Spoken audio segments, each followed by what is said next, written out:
Kahit siguro nasa simbahan tayo, masasabi ko sa'yo, putang ina mo! Di ba napapala nyo sa pagiging kabit? Sarap mo hatawin ng silya. Kung ayaw mo ng maayos na buhay, huwag ka manira ng pamilya.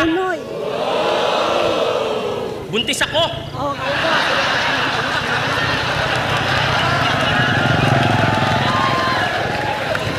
Buntis ako.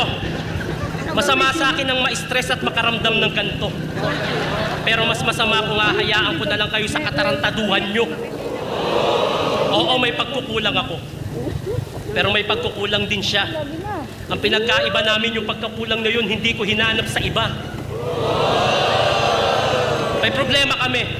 At yung mister ko, naghanap ng pwedeng makausap at masandalan. Yung basura na meron kami, dinala niya. Kaya siya naghanap ng basurahan. Masyado mo pinagkakasya ang sarili mo sa asawa ko.